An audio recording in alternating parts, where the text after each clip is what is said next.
चंद्रयान 3 का काउंटडाउन शुरू हो चुका है। 14 जुलाई दोपहर 2:35 पर चंद्रयान 3 चांद के लिए उड़ान भरेगा। श्री हरिकोटा के सतीश धवन स्पेस सेंटर की ये तस्वीरें आप देख लीजिए, कैसे पूरी तरीके से चंद्रयान 3 को जो तैयार किया गया, एक लैब कहें जिसे इसरो की, वहां से उसको तैयार करके किस तरीके से लॉन्च पैड तक लाया जा रहा है। ये तस्वीरें आप यहां से हम आपको दिखा रहे हैं कि किस तरीके से इस उड़ान के लिए बहुत बड़ी उम्मीद लगी है। इसरो की नहीं, देश की नहीं, दुनिया भर की निगाहें इस मिशन पर लगी हुई है। LVM-3 यानी 3 कंपोनेंट इसमें होंगे, 3 स्टेज जिसे कहें, वो यहाँ पर देखे जा रहे हैं। भारत का तिरंगा यहाँ पर हमें देखने को मिल रहा है और ये पूरी तरीके से अब लॉन्च पैड की ओर इसे ले जाते हुए देखा जा रहा है। और पूरी तरीके से क्या क्या चीज़ें अंदर है, पेलोड किस तरीके से होंगे, इससे हमें क्या फ़ायदा होगा, इसके पीछे कितना खर्च हो रहा है, ये सारी चीज़ें हम एक के बाद एक आपको बताने जा रहे हैं। ये देखो तिरंगे को दिखाते हुए ये सबसे आखिर का छोर जो कहें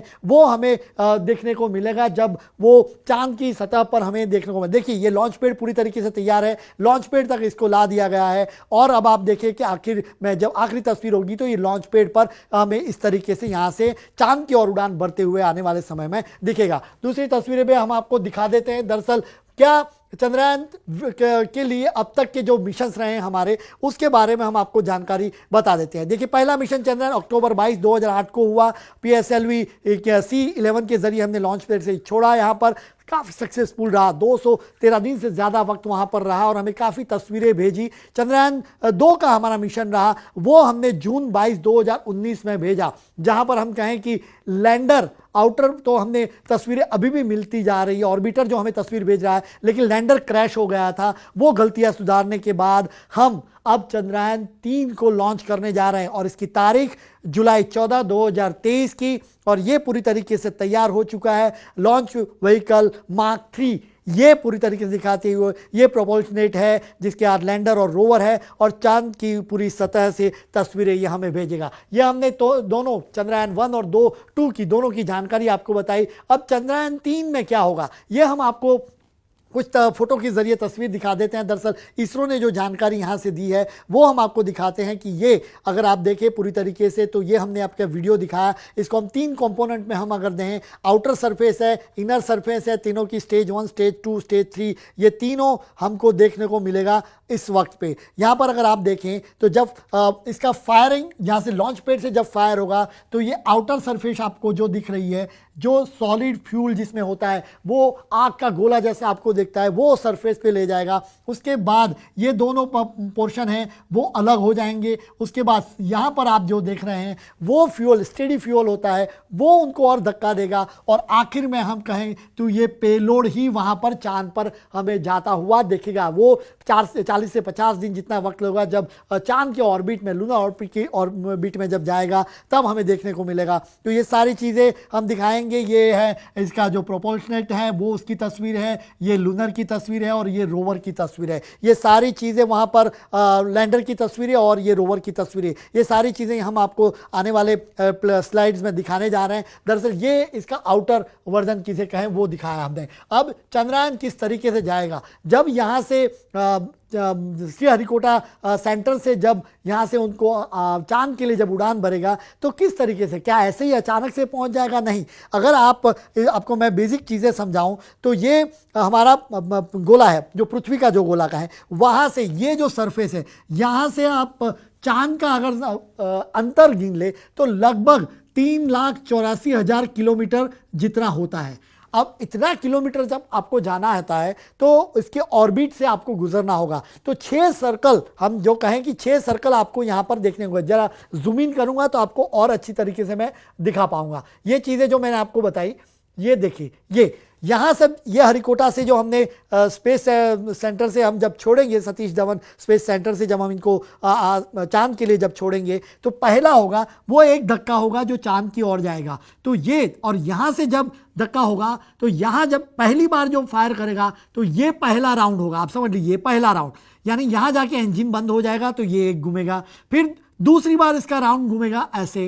तो ऐसे करके 5 राउंड, चूँकि फ्यूल ज़्यादा नहीं ले जा सकते, यानी 5 बार धक्का देगा वो, यानी जब वो ऑर्बिट में होगा तब उसका धक्का यहाँ आएगा, वापस यहाँ से धक्का, जब आखिरी धक्का जब यहाँ पर हम बहुत वैज्ञानिकों को ध्यान रखना पड़ता है क्योंकि आपको लूनर ऑर्बिट में इनको भेजना होता है, तो वहाँ पर जब भेजेंगे तो अब यहाँ की स्पीड भी ज़्यादा होगी, स्पीड ज़्यादा होगी। पिछली बार जिस तरीके से कहे कि जब हम लैंडर को वहाँ लैंड करने गए तो स्पीड ज़्यादा थी, कंट्रोल नहीं हो पाया और लैंडर वहाँ क्रैश कर गया, तो ऐसे में वो चीज़ ना हो, इसलिए इस बार क्या किया जाएगा, तो इस बार भी बिल्कुल आप इसी तरीके से 5 राउंड लगाते हुए छठे राउंड पे वो यहां पर लैंड करेगा। ये आप जो सर्कल पर सर्कल देख रहे हैं वो 6 राउंड जिसे कहें, यानी रफ्तार को कम करने की कोशिश होगी, और जब रफ्तार कम होगी उसके बाद उसको सुरक्षित लैंडिंग, क्योंकि इस बार का जो मिशन है वो बिल्कुल यही है कि प्रॉपर तरीके से लैंड किया जाए, और लैंडर ऐसी जगह पे लैंड होना है जहां अब तक दुनिया का कोई भी देश चांद पर इस जगह पर लैंड नहीं किया, जो साउथ पोल पे जिसे कहें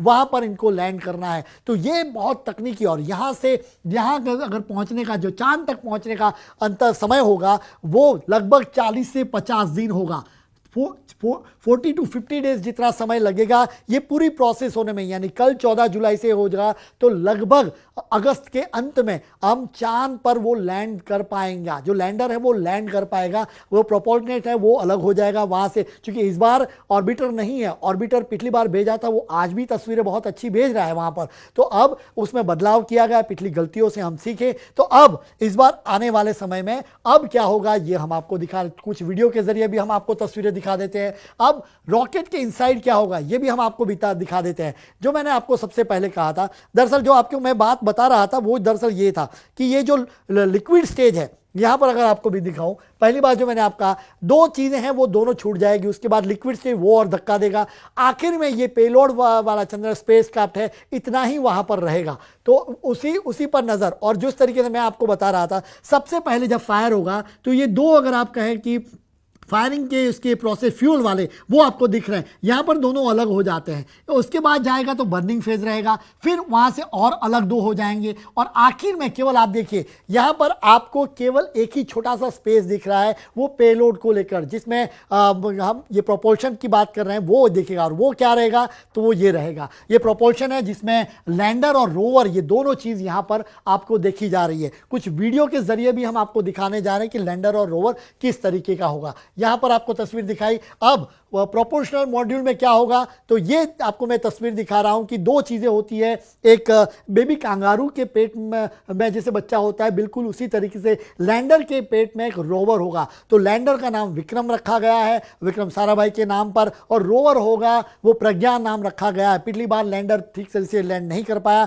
तो गलतियों से हम सीखे, ये 4 जो इसके पांव जैसे दिख रहे हैं वो काफी हमने मजबूत किए, उसके अलावा बहुत सारे बदलाव किए, वो मैं वीडियो में आपको आगे दिखाने जा रहा हूं। तो ये चीज, ये प्रोपोर्शन है ये अलग हो जाएगा, यानी जब चांद की सतह पर होगा तो केवल यही लैंडर का पार्ट ही रहेगा, आउटर स्कर्ट में ये प्रोपोर्शनल मॉड्यूल है वो आपको देखने को मिलेगा, उसका भी काम क्या होगा वो हम आपको देंगे। ये लैंडर और रोवर की तस्वीरें भी आपको दिखा देता हूं उसके साथ कि लैंडर और रोवर किस तरीके से क्या किसका काम होगा, रामबा एलपी है, चेस्ट है, लीसा है, दरअसल ये क्या काम करेंगे वो भी मैं आपको बताऊंगा, उसके अलावा रोवर क्या काम करेगा वो भी ये लैंडर और रोवर के बारे में। अब तस्वीरें आपको दिखाता हूं जिस पर आपकी सबकी निगाहें रखिए, आपको दिखाता हूं। देखिए ये हमने क्या गलतियां की थी पिछली बार, अगर आप ये प्रोपोर्शन को आपको देख रहे हैं, प्रोपोर्शन पूरी तरीके से दिख रहा है, ऊपर का हिस्सा है वो लैंडर है, और लैंडर किस तरीके का होगा 22 और 23 में, पिछली बार हमने 2 और 3 में क्या बदलाव किए वो सीधे तौर पर अपने को देखने को मिल रहे हैं। ये इस बार का मॉड्यूल है, ये उस समय का 2 और 3 का मॉड्यूल है, यहाँ पर सीधा आपको अंतर दिखेगा क्या क्या बदलाव हमने देखने को मिल रहे हैं। ये सोलर प्लेट्स आपको दिख रहे हैं, ये सोलर प्लेट्स हैं वो बहुत मायने रखते हैं इस बार, पिछली बार के जो सोलर प्लेट्स थे उसके मुकाबले में इस बार सोलर प्लेट्स बढ़ाए गए हैं, यानी जब लैंडर वहाँ पर लैंड करेगा वो बिल्कुल साउथ पोल पर लैंड करने जा रहा है, साउथ पोल पर जब लैंड करेगा तो वहाँ पर सोलर से चार्ज, चूंकि जब लैंड करेगा तो प्लानिंग ये होगी कि उस समय पर वहाँ पर दिन हो, और दिन होगा तो चांद का दिन, यानी एक दिन अगर कहें तो वो पृथ्वी के 14 दिन के मुताबिक होते हैं, तो दिन रात अगर गिने तो 29 दिन का होता है, तो 14 दिन इनिशियल स्टेज यही है कि जब लैंडर वहां पर लैंड करेगा तो उस समय वहां पर सूरज की वहां पर धूप होगी, तो ऐसे में सोलार से वो काम करेगा, और वहाँ से हमें अच्छी तस्वीरें भेजेगा। सेंसर होंगे, वो सिस्मोलॉजिकल इक्विपमेंट भी इसके साथ भेजे गए हैं। तो वहाँ पृथ्वी पर क्या कुछ, वहाँ पे चांद पर क्या कुछ कंपन हो रहा है ये भी हमें जानने को मिलेगा। पानी किस तरीके का है,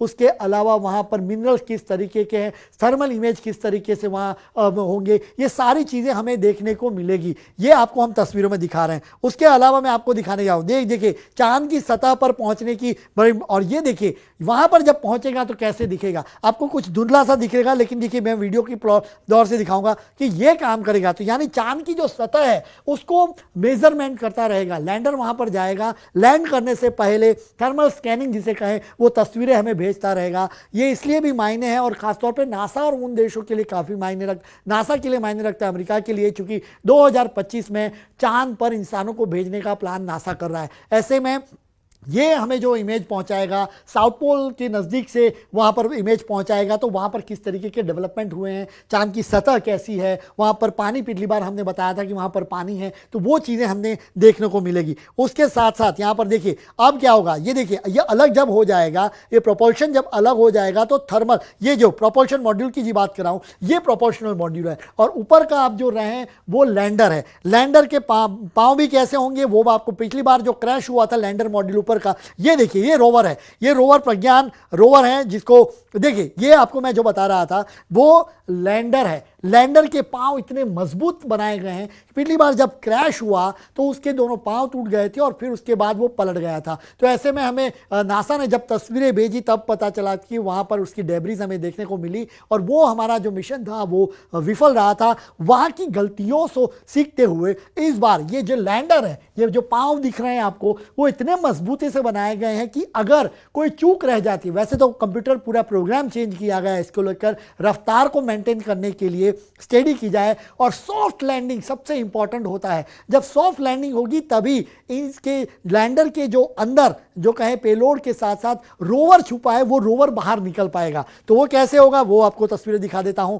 यहां पर देखिए ये तस्वीर आपको आएगी, ये देखिए यहां पर ये लैंडर के पांव आपको दिख रहे हैं पूरी तरीके से किस तरह मजबूती से, और अब उसके सेंसर चीजें क्या क्या होगी ये आपको, उसकी सोलर प्लेट्स दिख रहे हैं, वहां पर जो सूरज की गर्मी से वहां काम करता रहेगा 14 दिन, उसके बाद वापिस 14 दिन, 14 दिन होगा, 14 दिन रात होगा। तो ऐसे में ये इसके सोलर, ये चेस्ट जिसका काम है, चेस्ट नाम दिया गया है। उसके अलावा रंबा है जो सेंसर से काम करेगी, वहाँ बाकी चीज़ें क्या होती है, थर्मल्स के इमेज क्या होगी वो रंबा से मापी जाएगी। और उसके अलावा इंसा करके आएगा, वहाँ पर जो सिस्मोलॉजिक प्लेट्स चेंज होंगी, वहाँ पर उसका इल्सा जो कहे वो इल्सा भी वहाँ पर काम करेगा कि वहाँ पर कंपन किस तरीके के होते हैं, अगर होते हैं तो क्या क्या अपडेट्स आते हैं, ये सारी चीज़ें हमें वहाँ पर देखिए। और ये जो इसके देखिए ये इस तरीके से लैंड होगा, ये आपको दिख रहा है तस्वीर वो एक्सल लैंडर की है। लैंडर कैसे दिखेगा और लैंडर में क्या क्या चीज़ें होगी, ये रंबा है, वहाँ पर थर्मल स्टेट इमेज वहाँ पर देनी हो, बाकी चीज़ें वहाँ से हमें जानने हो।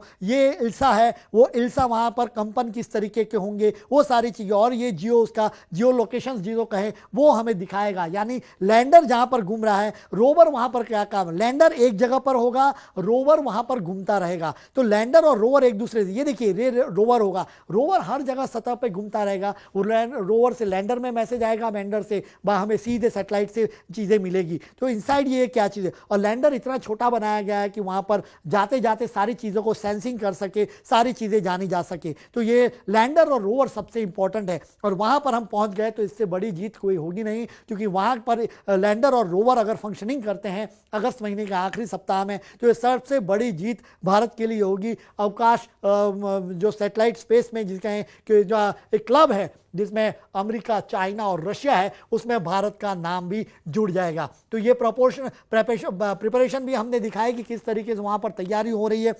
लगभग 600 करोड़ से ज़्यादा का खर्च हम इसके पीछे करने जा रहे हैं। बहुत बड़ी चीज़ें हमें वहाँ से जानने को मिलेगी, वहाँ पर सरफेस किस तरीके की हो रही है, वहाँ की इमेजेस, थर्मल इमेजेस वहाँ पर आती रहेगी, चांद के एटमॉस्फेयर किस तरीके का रहेगा, ये अभ्यास करने को, क्योंकि आउटरी स्कोप जो है तो वो ऑर्बिटर पिछली बार जब हम भेजा था वहाँ की तस्वीरें हमें अभी भी मिल पा रही है, लेकिन सतह पर क्या कुछ हो रहा है वो जानना बेहद ज़रूरी है। ऐसे में ये न कि केवल भारत के लिए लेकिन दुनिया भर के लिए सबसे महत्वपूर्ण महत्वाकांक्षी प्रोजेक्ट में से एक माना जा रहा है। ऐसे में सभी की निगाहें, नासा लगातार इस पर नजरें रखा हुआ है। उनके मिशन चूंकि 2025 में जब चांद पर लोगों को भेजना है तो इसकी जो इमेजेस आएगी उससे क्या कुछ अभ्यास होगा, रिसर्च होता रहेगा आने वाले समय में। और जब उन्हें जाना है या बाकी देशों को जाना है तब हम क्या करेंगे। तो ये सारी चीज़ें बाकी देशों के लिए भी यहाँ की जो मेथोडोलॉजी आएगी, रिसर्च पेपर आएंगे, वो सबसे मायने रखेंगे और इमेजेस लगातार हमें मिलती रहेगी। वहाँ का वातावरण किस तरीके का होगा, एटमॉस्फेयर किस तरीके का होगा, ये सारी चीज़ें हैं वो हमें जानने को मिलेगी। ऐसे में ये बेहद महत्वाकांक्षी प्रोजेक्ट है जिस पर फिलहाल सबकी निगाहें टिकी हुई है।